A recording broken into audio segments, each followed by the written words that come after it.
Hello and welcome to this Look Good plus Sound Good equals Stream Better panel presented by Global Toronto. Thank you for having us.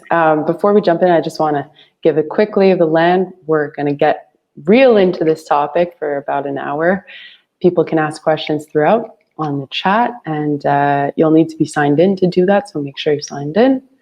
And then we'll take 5 or 10 minutes at the end to address anything that we see that we haven't touched on. And we're grateful for this amazing platform and GT20's work. I just want to acknowledge we have a bit of latency we're working with, so we're going to be extra careful to listen extra hard and not talk on top of each other. Let's begin. I'm Blanche, Israel, and I'm so happy to be here. I'm coming at you today from Mi'kma'ki, Halifax, Nova Scotia, unceded Mi'kmaq territory, neighbors with the Wolastoqiyik. And I, as some of you know, I play cello with the Wolastoqiyik artist Jeremy Dutcher. Shout out to Sakihiwe Festival, our first ever show as a band. Alan Grey Eyes, it was awesome to hear you. My relationship with Jeremy is one of the reasons I love the East Coast of Canada, and it has really helped me understand and develop a deeper relationship with this place, which I just moved to last month. And like many musicians, I wear a lot of hats in addition to being a touring cellist. I work with arts organizations and artists to help them with revenue generation, translation, government relations, strategic planning, that sort of thing. And I've also been working with 2 members of this panel on a new venture called Streamium. So if you want to learn more about that, check us out at www.streamium.ca to find out more. And I'm super honored to be joined by 3 very talented sound and production artists to talk about streaming today and get into it. So I'm going to actually start my introductions at the other end with Aleda. So Aleda is an in-demand sound engineer and tour manager. She's worked around the world in a wide variety of venues and settings. And Aleda and I have grown very close, working together on 60 shows around the world since 2018 with Jeremy. I take her opinion above anyone else's on most aspects of my life. And since the start of the pandemic, we've been having a wine and cheese every Thursday night over Zoom. Aleda, whose territory are you tuning in from today? And how have things been over there for you during the pandemic and in general? Well, hello. Thank you for that intro. 60 shows, wow. Well, yeah, so I'm Aleda. I'm here in Toronto in Dish with One Spoon territory. So it's the land of the Anishinaabe, Mississaugas, and Haudenosaunee people. And you mentioned that we tour quite a bit. I mean, obviously not presently, but we always try to keep tabs on whose land we're on. And being stuck in one place for this extended period of time has really got me thinking about the high impact that touring has on the environment. And so thinking about Dish with One Spoon and sustainable sharing of resources and stuff, I think that as we mourn this touring season, we can hopefully envision some more sustainable practices in the future. So when we hit the road again. But yeah, so that being said, the pandemic has really changed the pacing of my life. I'm sure as everybody else in kind of the arts and culture industry. I'm primarily a live sound tech. I do tech direction for a festival in Toronto called Venus Fest. I do sound design for theater, recording, mixing, all that. So with this panel and streaming in the future, it's kind of like, I'm interested in focusing on how it evolves these new ways of access, because when I'm thinking of streaming, just to make this point off the bat, you know, there's a lot of barriers to attending festivals and live shows and touring and that kind of thing, financial, physical, social stuff. So I'm interested in streaming, opening up these new avenues and subverting the barriers a bit. So I'm looking forward to talking through some tech tips and demystifying the process a bit and about the future. Yeah, thank you, Aleda. And definitely there are barriers in the real world, but there are also barriers with streaming that need to be addressed. So a lot of things to think about, and something that this particular conference is really mindful of, which I appreciate. So thanks so much, Aleda. Next To your left, we have Reza. Reza and I met recently to brainstorm about Streamium, that project I mentioned, and I just love Reza's energy and his outlook. Reza is originally from Tehran, and he's a Toronto-based record producer, sound engineer, and musician. Reza, you moved to Canada in 2005, and you've worked as a lead technician at many of Toronto's major events and venues, the Tirgan Festival, Harbourfront Centre, Aga Khan Museum. And I was amazed to read in your bio, you have mixed over 1,500 albums and singles. Amazing. And today you're coming at us from the Small World Centre, where you are the venue manager. And Small World Centre is a cultural hub, venue, and studio space. Whose territory is that on? And tell us a bit about the streaming work that you're doing from there, because it's really amazing. So, yeah. Go ahead, Reza. Good. Okay, so I'm also in Toronto right now. We are from Small World Music Center, which used to be a venue, and now we turned it into a recording studio. And right now is the headquarters of the Global Toronto. So we have all the team working behind me in this newsroom kind of setup. We started doing live streaming from here since September. So we had a permanent camera in the room that we go live stream. And now since pandemic, we do more of the fancy stuff. So we do multi-cameras and the video shoots and then, offline stuff. So that's the new now for now. Like we do a lot of video productions from here. And that's it. That's it for now. Thanks, Reza. Nice to see you. And there's a lot of action going on around you, which is really cool. Okay, and then right to my right is Matt. And Matt is a really experienced live sound recording engineer out of Toronto. He's worked for Osheaga, Il Sonic, the Minato Festival, and the Polaris Prize. And a lot of really cool artists like Kid Koala, Metric, Hayden, Chick, Rural Alberta Advantage. And currently you're producing music and mixing records out of your Toronto studio, which is called Solaris Sound. And Matt and I have also worked together, believe it or not. I'm not even that much in the scene. And he's very good at what he does and also a nice guy. Matt, where are you today? Because you're not at home. And the question I had for you was, what's the best streaming event that you've ever been involved in, or maybe the best streaming event you've seen during the pandemic? I am currently in the quaint town of Fenelon Falls, which is on the traditional territories of the Anishinaabe, Haudenosaunee, and Huron-Wendat.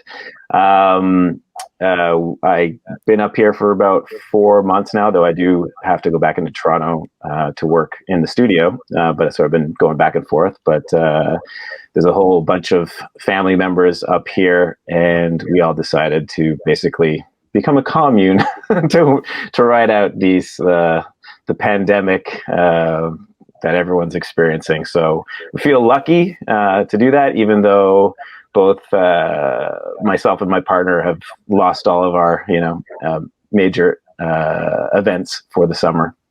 But that's okay, because it gives us all an opportunity to step back and rethink and see how we're going to come out of this with brighter ideas for the future. My best streaming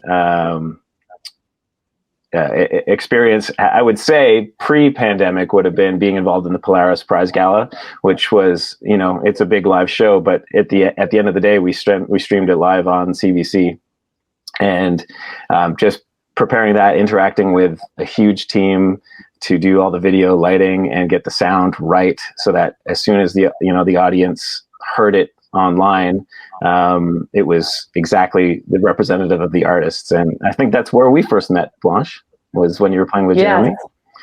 Yeah. Yes. And during the pandemic, sorry? Yeah. Oh, the delay. No, I was just going to say, I was looking at your Instagram, and you were talking about all the work that you do ahead of the Polaris to like get to know the artists in order to represent them in that way. And I think that's so important to think about, because you need to take something that is happening in real life and translate it in the way that it needs to be translated. So yeah. I'm gonna miss it this year for sure, because I always discover, there's even though I know many of the artists, or I've heard of many of the artists that have been that would be nominated for Polaris Prize, there's still many that I hadn't known, and it's a great way to discover new music. And I'm always impressed with the lists that they put together, and the long list and the short list. Yeah. Well, thank you so much. Let's get into it a little bit. I wanted to start with thinking, as we just sort of touched on a second ago, about the essence of what a live performance is.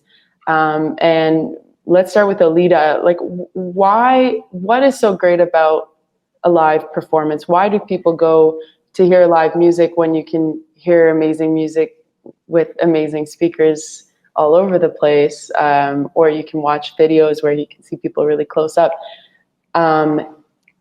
And what parts of that essence are we trying to recreate with a live stream?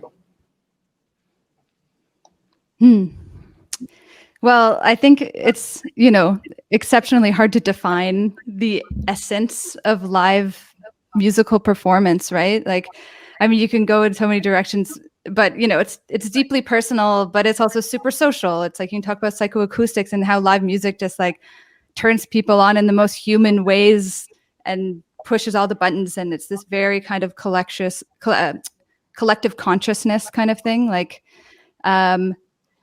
so people go out to see live performance for various reasons, but yeah, I mean, it's very social.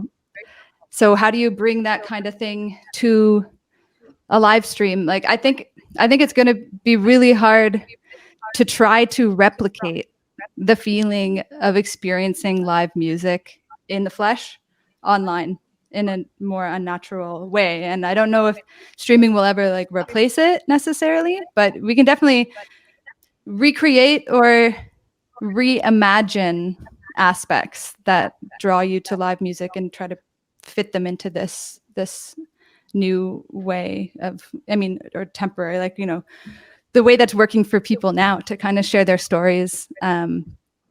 So yeah, I guess some of the effective ways that I've seen people maybe translate bits and pieces of like the live music experience to streaming is when people like really like lean into the platform, because and really make the experience, their performance, what they're presenting just true to themselves as artists, like harness the things that people love about the live show or the festival and try to put that in the forefront and prioritize it, whether it's just performing like in a performance sense, storytelling, interacting with your bandmates, doing choreographed dances, whatever you do on your live show that people connect with when they come to see you live, like try to translate that in a new way.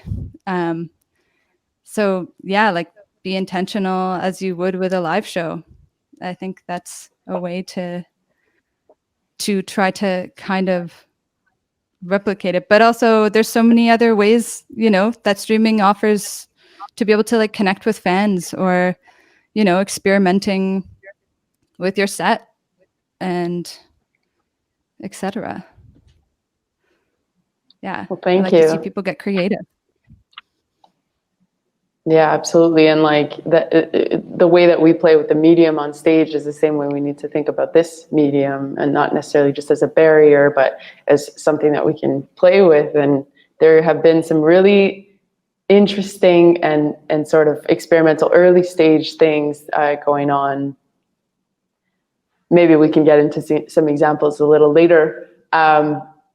So the live stream is a lot of things are called a live stream. So I wanted to sort of look at that a little bit with you, Reza. Can you just chat a little bit about the different types of live stream type performances?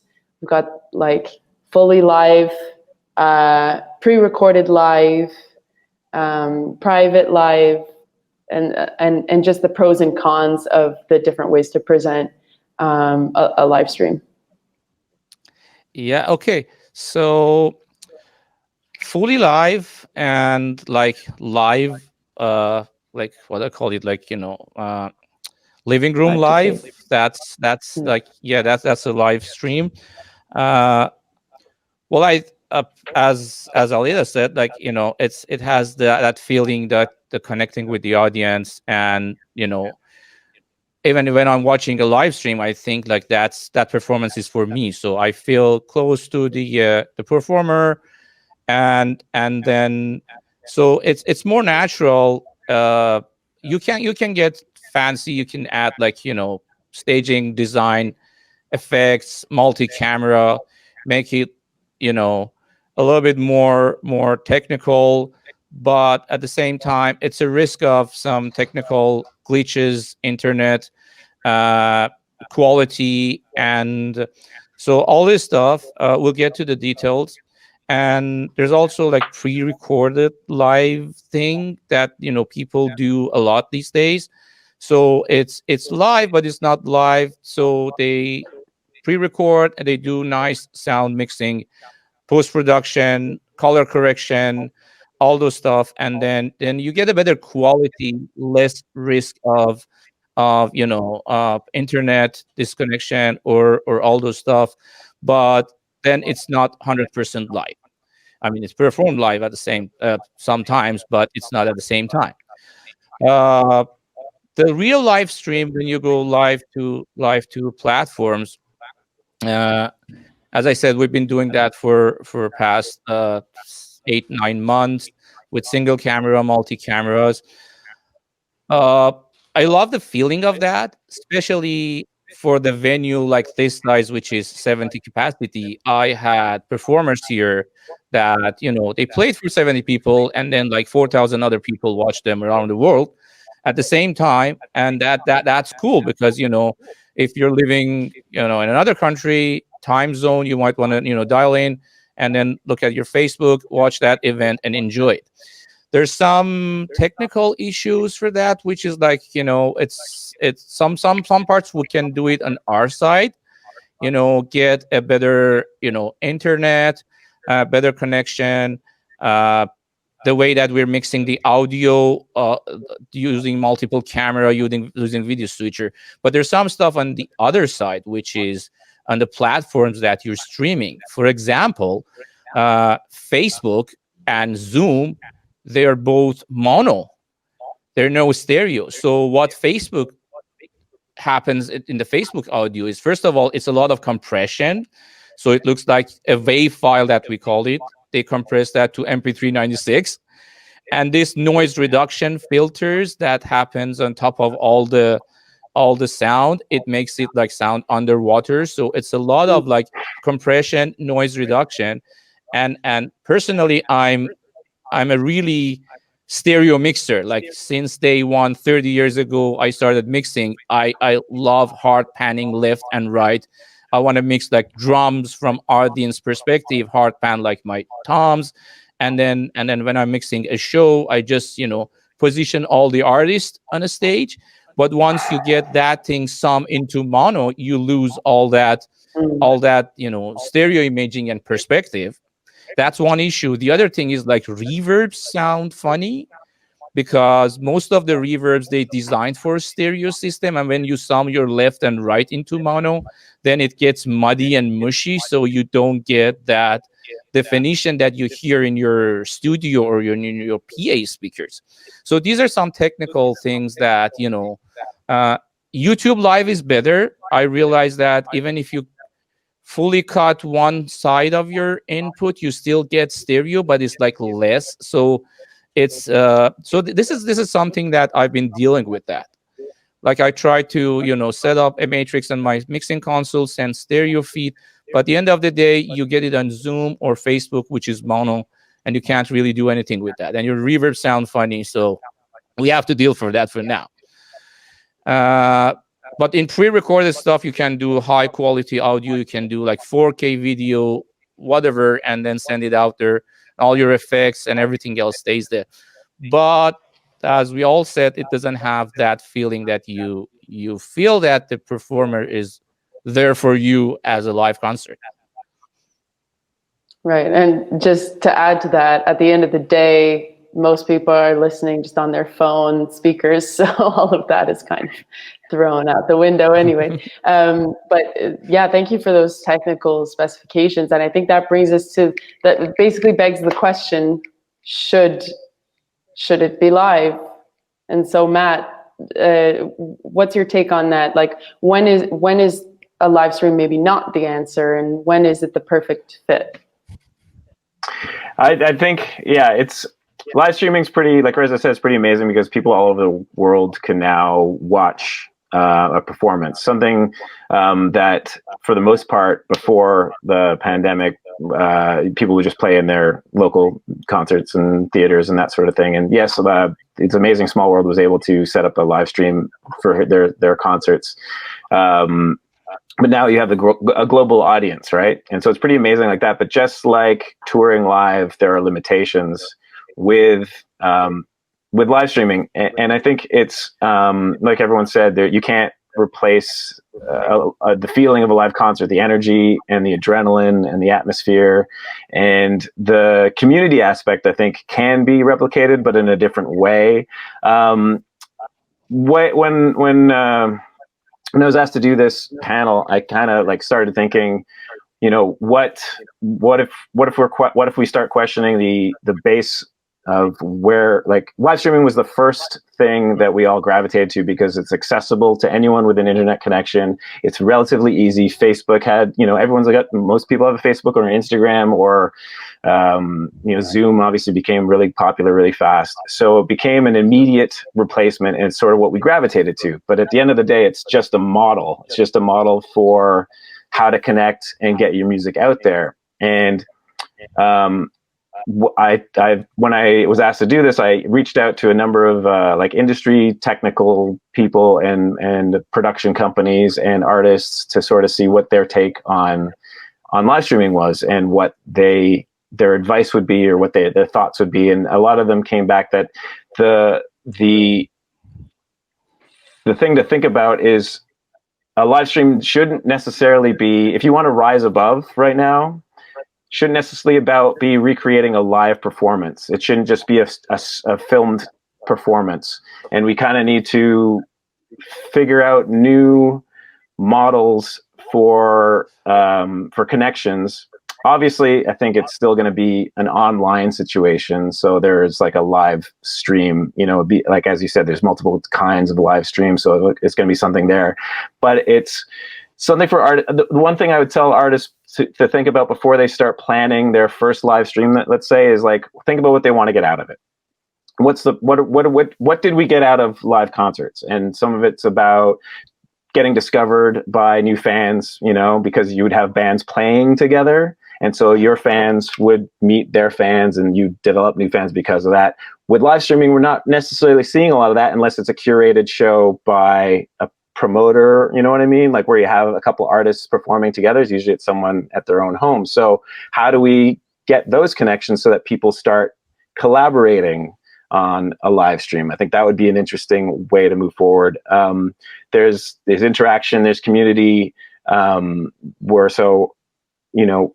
I would prefer to see the things that I've enjoyed watching have been where an artist really takes you into their home, or like, it's not so much about them performing an hour-long concert. I mean, I don't have the patience sometimes to sit in front of the computer for an hour, just watching something. So I'm wondering, like, how are we able to do smaller bits where it's really, showing a behind the scenes thing? Or like, I remember one of the early, I guess, in the pandemic, I watched one of Jeremy Dutra's live streams where he was just had the camera on the side. He was sitting on his piano and he was just talking. And then every now and then singing. And I was like, this is amazing. This is great. It's so lovely. And that's like just taking you into the heart of that. And I think just like a lot of artists sometimes think about, they got to up their game on a live show and everything like that. Sometimes we would be like, maybe we step back and say, okay, obviously we need to deal with the tech stuff. Obviously everyone needs to deal with the tech stuff, but don't just go into it blindly and worry only about the tech stuff. Think about your art. I liked what Aleda said, like lean into the thing that makes you special, lean into that, So if it's about if you move a lot live, like, can you get out on the street? Can you enlist your family and friends to all somehow film you, in a space, so you have that multi-camera thing, or you know what I mean? Stuff like that. Like, I think live streaming as it stands, I think is just it's just a model that we can sort of blow up and explore more beyond what we've sort of been seeing artists do online. Obviously, if you're a singer-songwriter, we want to see you just, an intimate performance is great, but we don't necessarily have to be stuck there. And I think it's good to think about, how you want to present yourself, but also on what format you want to present yourself, because every platform has a different form of audience and who you'd be reaching out to, and really just how to, don't get too stuck on the visuals and the audio. Really figure out what's the art you need to express. And if doing it live doesn't work, then there's no problem with pre-recording and taking that pre-recording, but playing it while being live with your audience to talk about it. There's an artist I worked with. It's actually the band Chick Chick Chick. He spent every Thursday they have a whole bunch of like videos, like just music videos that they've done. And he just spent every Thursday playing a whole bunch of videos that they had done and talking about how they filmed them, what was going on in the band at the time. And it's like pretty cool. It's like gives the fans a backstage access to like, here's like what was happening when we filmed that video. And I think that's kind of interesting. It's a different format, and because the band at the time, I'm not sure if they were able to play all live together in the same room, so it's kind of cool to try a different angle to it. Yeah, thank you. I feel like it just in general as a society, we've been called to like find our purpose and get back to the roots of what it is we're all doing on so many levels. And so just seeing the live stream as like a way to replicate something that you've always done is not the best use of the live stream. Just like, every time you come to a new hall, you adjust, you maybe move things around, you work with the hall differently. So this is a completely different world. So definitely love that idea of the director's commentary, especially for bands that can't get together, and for musicians that can't play alone. There's always the bassist who's like, how do I do a live stream? I can't really get into this space in this current situation on my own at home. So thinking outside the box in that way, definitely. All right, so people came here for some tips and tricks. And so I thought maybe the next thing we could do would be a free-for-all of a bit of a live stream checklist, starting out with the basics and building on that to, how fancy can you get, from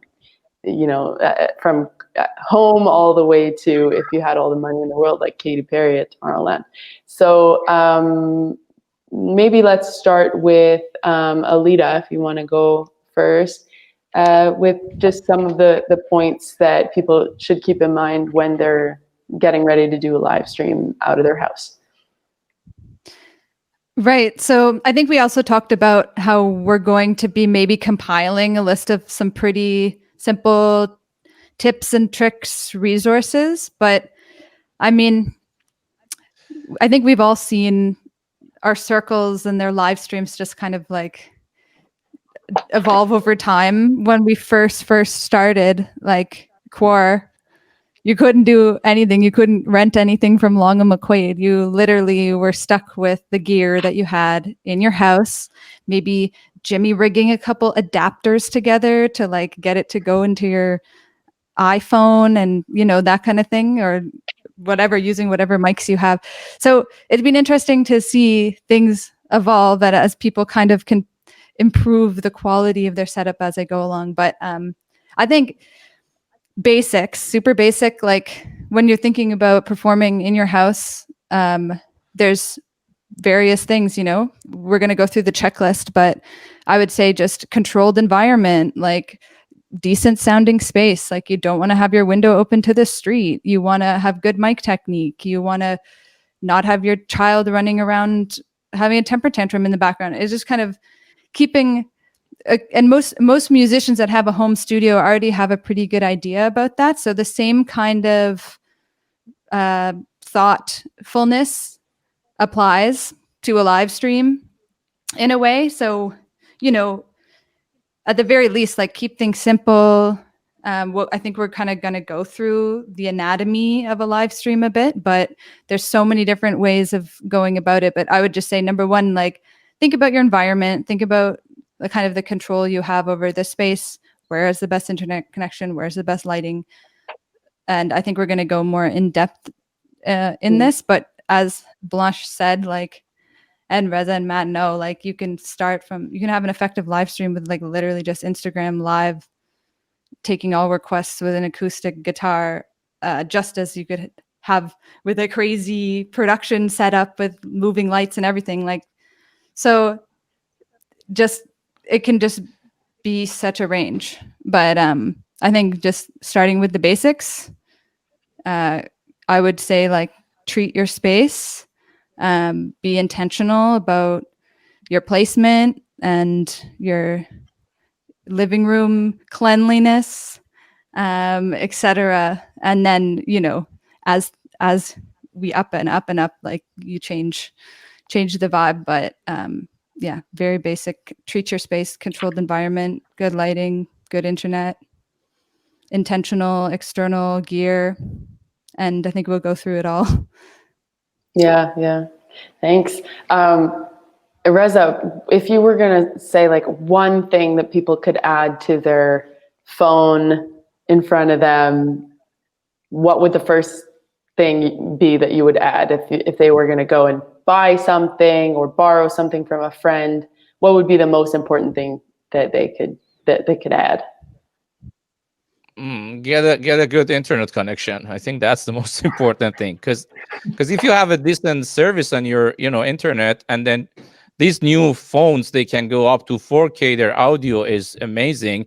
You can use your phone for, like, the best live streaming. If you have a good provider on your internet or your phone service, then it's all good. You get a $60 iRig that can hook up a microphone into your phone and use an external microphone, whatever is that. Then you're all set. The camera on these phones are, like, I edited a couple of documentaries that all used an iPhone 11 to shoot the whole documentary, and it's now winning awards around the world. So it's easy these days. But just, I think a solid network connection is the most important thing. Thanks. Yeah, one trick that I have learned during this time that it may seem obvious to some people, but it wasn't obvious to me, is that there's a significant difference between just using your Wi-Fi and actually connecting with an Ethernet cable, which I've done now, to your router. It can really improve your internet connection. And another thing you can do is go, as Matt did before we were starting this, because he's on FarmNet over there, was just double check. It's very easy. You just Google, like, check my internet connection or something to that effect, and just test it. And it will tell you in plain language, hey, is this good enough, or it doesn't need to be improved. And if it needs to be improved, then you take the next step, which is maybe to call up Rogers or whatnot. So yeah, internet is probably, I think my first instinct was to go and think, okay, I need a better mic. But actually, the internet definitely trumps that. And Matt, what else would be some of the basic things that people should be thinking about if they're doing a live stream from home? Lighting is definitely important, because you see a lot of this just dark and you can't see what's happening, and that's part of the connection, right? Being able to see the artist perform and express themselves. So, it's the type of thing where you want to usually be facing light, that the light is behind the camera. So a window, natural light is usually better overall than, like, overhead light or anything like that.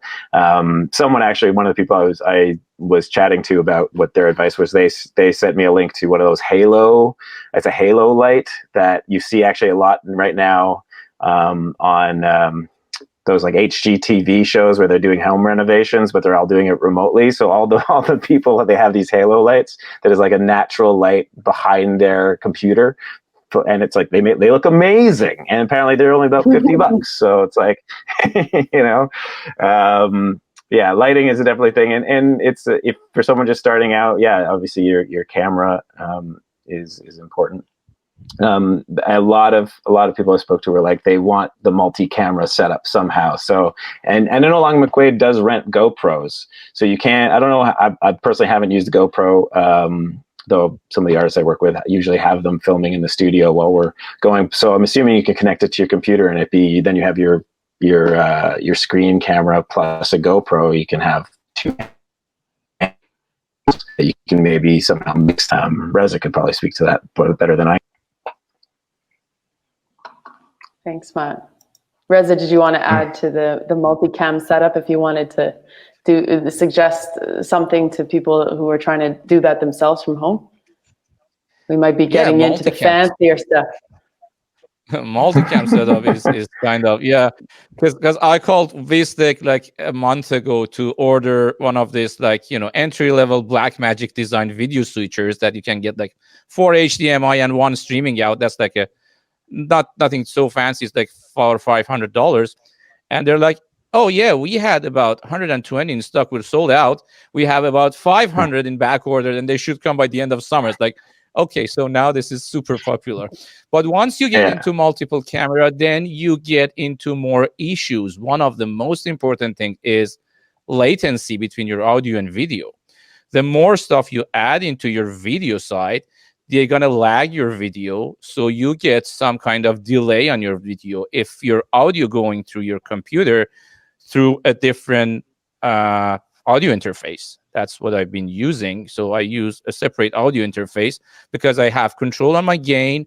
I can see the meter. I make sure I don't clip, so I can play with that, and I monitor through that, which these stuff you don't usually have on the video switchers, even the basic ones. You have just, you know, in and out. But then you get into latency, then you have to dig into your streaming software and then set up some, you know, delays or latency. I got into this situation a couple of times. And so it's kind of like, you know, you add more gear, you get more into technical stuff, troubleshooting, and then all this stuff. But and if you have a couple of USB cameras, then it's easy because you can change the source. Well, it's not super easy, but you need at least a switching software. Like I know a couple of them for PC or Mac. vMix, I've been using that on PC for a while, so I could have like 2 webcams going through USB to my computer, and I can switch between them. That's the entry level, like a basic thing, up to like you use some DSLRs or GoPros going into a real HDMI switcher.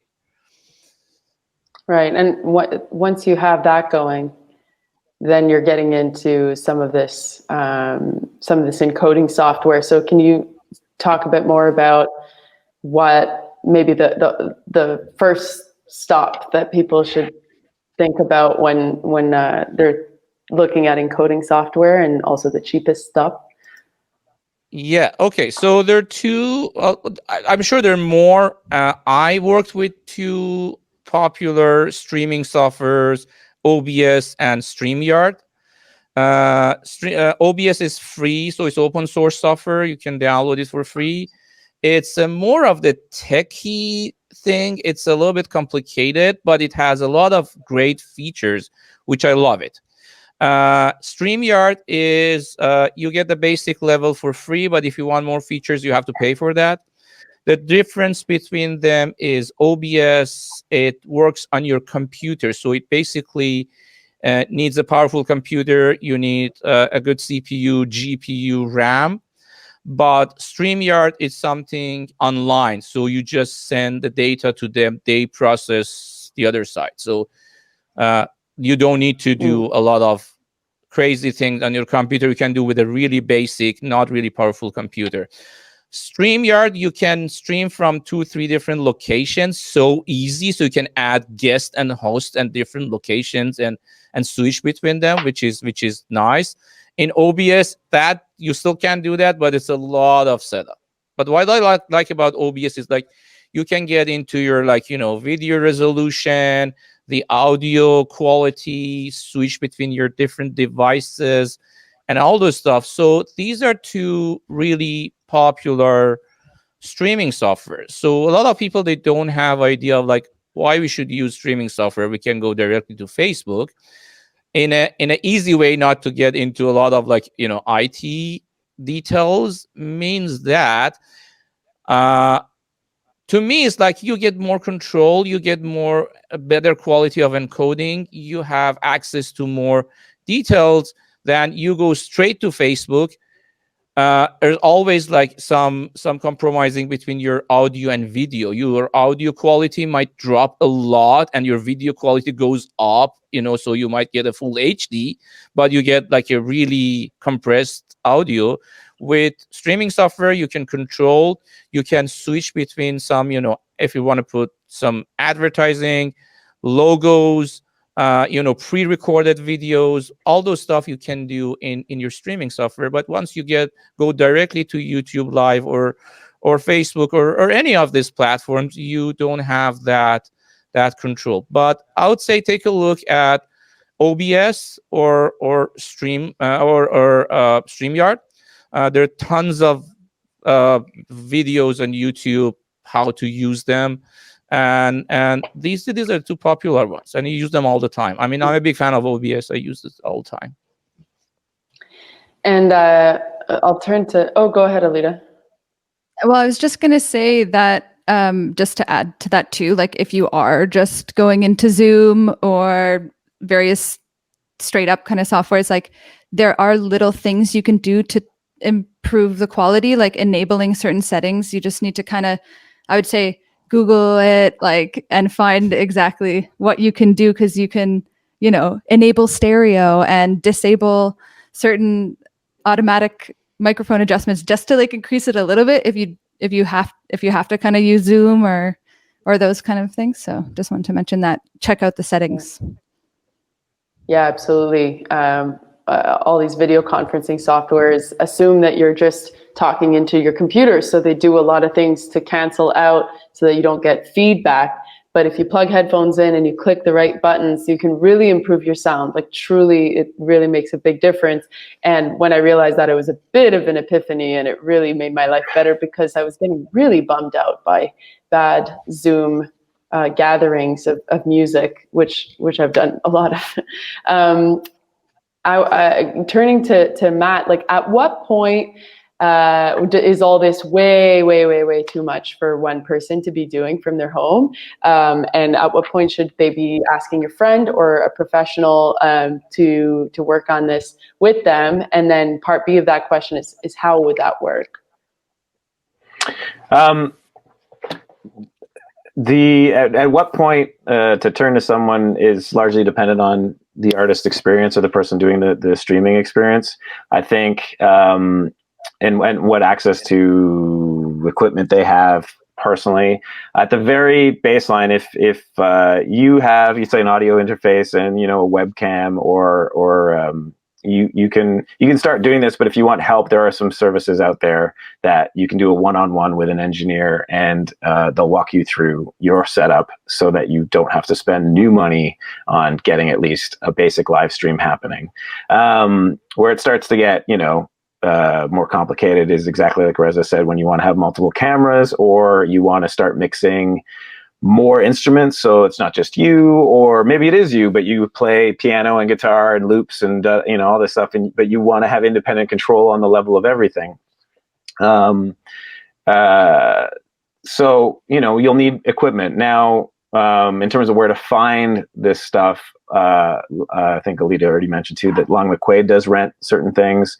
I know that some of the production companies like Solotech or PRG, they will rent you a home kit where you can probably get a basic camera, maybe a basic switcher, and microphones, and it's just a sort of bottom beginner starter kit to do live streaming. But they can scale it up depending on your need, depending on your production level that you're going for. They even there's a number of companies that probably do this. They have spaces where you can go in and do the live stream now. Now that places are opening a bit more and you have more safety precautions happening, there are spaces you can go to where they'll sort of help produce your live stream for you. So yeah, it sort of depends on the quality of the experience of the person behind the live stream. One of the things that I took away from some of my chats was that I found interesting was find a co-host or find a partner to help you do this, especially if you're a solo performer. Obviously, if you have a band too, you can find a friend or something, but find a co-host. There's some streaming platforms like Side Door that they'll allow you to have a co-host who sort of acts as a promoter for you and helps manage your performance, which can be positive and helpful for beginning artists to develop a fan base, and also just to like talk through this crazy stuff that is live streaming, because it's just so much to think about, especially if you're like, oh, it won't take much to add a camera, and then as Reza said, it's like, oh, it's a lot, so definitely find someone. It's helpful to find someone who might have, it could be a friend, could just be someone you found online who's just an engineer or a video person, and they'll come and give you a hand, or online talk to you about it, and it just it'll up your game a lot faster than trying to figure it all yourself. Right, absolutely. So that kind of opens up to a question we got from the chat, which is what are the best streaming platforms to use if you want to sell tickets, which obviously monetizing is really important. Just want to take a second to encourage everyone to submit questions. We're going to take 5-10 minutes towards the end to check out your questions. So I'll just wildcard it. Put your hand up if you have an answer to that one. What's the best way to monetize your performance? I like I mentioned Side Door. I know that artists have been used. I've seen some artists perform on there, and I've heard some really good experiences from them. It's a Canadian company started by Dan Mangan and Laura Simpson she's out east, where they started off as like I think living room concerts. They were sort of organizing people who were traveling, like independent singer-songwriters, and hosts would then put on the concerts in their living rooms for 50 people or however many they could fit. And it was a good way to get artists across the country. So since this started, they've sort of branched out into live streaming, and you can book a concert through them. Obviously there's a cut they take, but it's a ticketed event. I think they take a 10% cut, but the artist gets 90%. And the positive side of that is that they have a promotion side that will help get the word out, and they also will try to connect you with curators to help you do the show. So it's like when I was mentioning maybe 3 artists performing together, they might be able to curate a show with more acts so you get more attention, right? Rather than you just selling your own show. So I've heard some good things about them. And I believe there's a lot of other ticketed platforms that like Eventbrite has a platform. One of my colleagues who I spoke to, he runs a company called Stream TuneUp. He's one of those engineers that could help you improve your stream, and he also could advise on a paywall, so that you would have to pay before you get access to the live stream. So he's starting to learn about that. So yeah. Yeah. And my understanding with Side Door also is that they're very transparent about where your money goes when you buy a ticket. It kind of tells you in your receipt, like this much is going to the artist, this much is going to this, and this much is going to that. So you kind of can feel good about, because it's not like they're not doing anything to contribute. Right. Also, they are doing hard work. So definitely everyone needs that support. And that's what I find very interesting about this question also, is that we've put everything in the artist's hands, and the artists feel a little bit out of their depth but also we've taken things away from these professionals that know so much about sound and how to really like take a performance and translate it in a variety of ways. So how can we work together and make sure that we are making space for that? So with that in mind, I wanted to end on kind of like, what is the future of live streaming? Maybe starting with Aleda, because Aleda sent me something pretty awesome last night from Katy Perry, just like doing, like, don't mention it, doing like augmented reality, just next level, the absolute extreme of what you could do right now with a live stream. And if you're curious, hit us up and we'll send you the link of the little videos from Tomorrowland. But what are some of the ways that we can envision this in the future, Aleda and maybe Matt and Reza as well? I mean, I think when we were talking about like that was when I was doing my research. And I found this hilarious video of Katy Perry kind of floating into this giant virtual music festival situation on an hot air balloon. I won't spoil it too much, but it was very a la Katy Perry, kind of ridiculously grandiose performance production gestures. But I'm pretty sure she's in front of this interactive green screen. And I think Matt knows a little bit more about some companies that are working on some like virtual reality, augmented reality concert experiences. I know the technology is like getting there, but same thing with like VR. It's like, I feel like there's just infinite possibilities at this point. But I think in the meantime, people are doing all kinds of things to like connect in virtual spaces around music and festivals. Like you can't meet in person, you can't have large gatherings. So you create an avatar and hear a DJ set in like some virtual social website, and it's interesting to me how people have figured out a way to still be able to like have shared experiences around music like online.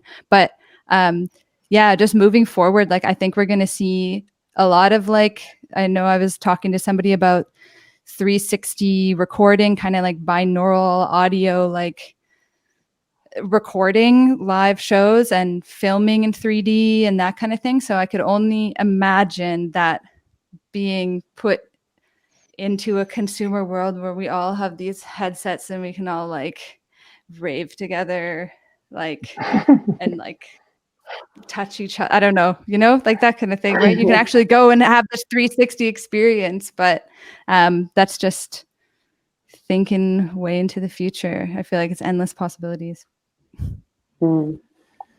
Yeah, and I'm actually working on something interesting with a friend who developed an application to make your performance into an animation live, but the animation looks like, I don't know if you remember that video, Money for Nothing, Dire Straits one, that how the animation was in that. So that kind of thing, he's working on that, but we're gonna demo something here sometime soon after this conference. So we're gonna do a couple of days of tests, see how it looks. But we're thinking to offer that to our clients who want to come here and then do something different for live streaming, so we can turn that into animation. This is in a test staging now, but that's gonna start working, I think, in a couple of months. So that's the plan, something that I have for close future. Nice. There's a sorry. Oh, there's an app or a new thing called Yoop. YOOP.app that's based out of Montreal that is happening right now, and it's actually, I should have thought about it when we talked about ticketed events. Is it allows the artists to see the audience on big screens in front of them, and they can actually interact with them, and you can actually have different levels of, I think, paid subscription or something like that. And they've started to do concerts. I think they've already started selling tickets for September. They launched an event, and it's a pretty interesting thing in that it's instead of the artists trying to figure out the camera angles and so that everyone around the world can see them, the artist actually just gets to perform, but yet they get to see everyone watching them.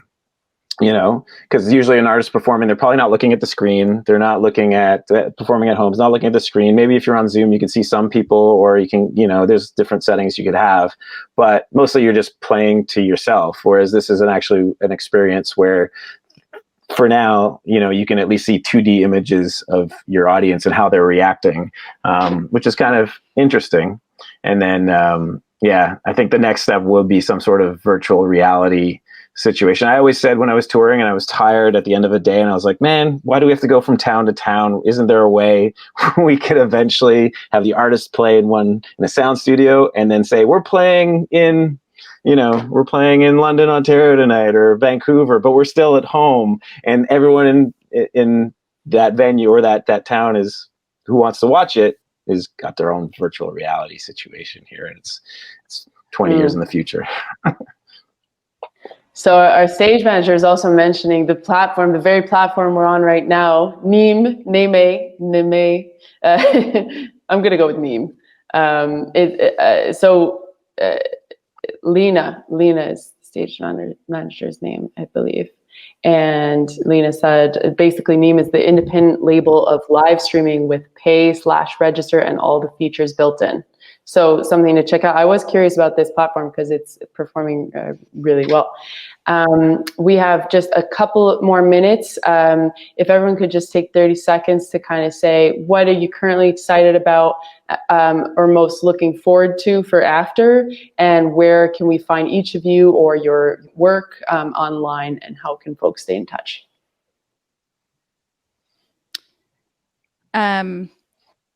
After the pandemic is over, or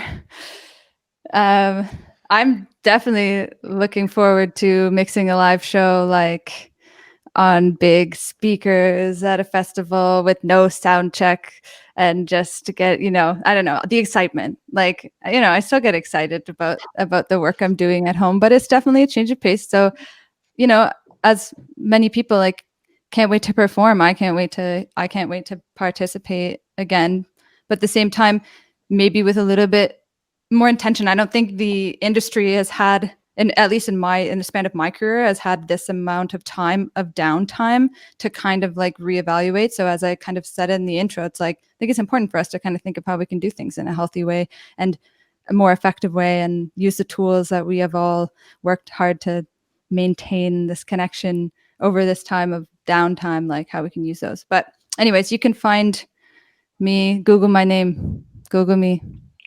That's such an Aleda response. I love that. And Reza? Yeah, well, I'll be at Small World, definitely. Hopefully we go back to having audience here. And then I'm going to go back because I'm here 3 days, 4 days a week. The rest I'm at my studio, which is now I have half of it here to record here and mix in my studio. But then, I love to go back, work at Harborfront, that big stage. I've been working for 4 years. So I miss that stage, and then mixing for 4,000 audience. But you can find me at Small World and check the website, and I'll be here. And Matt, how about you? Like Aleda, looking forward to mixing something on a big stage, big PA again. I mean, every summer is usually big festivals. This would have been, though I wasn't necessarily planning on going, but I was still working on it. Would have been my 12th year at Osheaga, which, and it was the 15th anniversary of the festival in general. So more 15 years. So that's something. But I'm I'm working on a film and working on 2 records and a bunch of singles. So it's kind of fun. And anyone who wants to find me, just Google Solara Sound or my name, Matthew Lederman. Thanks, Matt, and thanks, everyone. I want to take a second to really thank the production team, especially with the particular group we have today. We really recognize the hard work you're doing and behind the scenes, literally over there. And thank you, Global Toronto, and to the hundreds of delegates who are purportedly watching somewhere from around the world. Do stay tuned to this amazing festival. I'm really impressed with all of it. And next up, there's a spotlight on ISKWE for the next half hour, and then a panel discussion about calling in institutions, which is such an important moment, and it goes hand in hand with all the discussions we've been having about taking a second to really reevaluate how this industry works, and we have a huge opportunity. So that is going to be an incredible discussion as well. Thank you again to our guests today, Aleda Deroche, Reza Moghaddas, and Matt Lederman. Thank you for joining me. It's like really an honor to talk to you all about this, truly. And so enjoy the rest of the week, everybody. And thank you for joining us. Oh, I was going to mention, you can also Google me. So do that too. And thanks so much. And have a great week. Have a great day. And have a great health during this pandemic.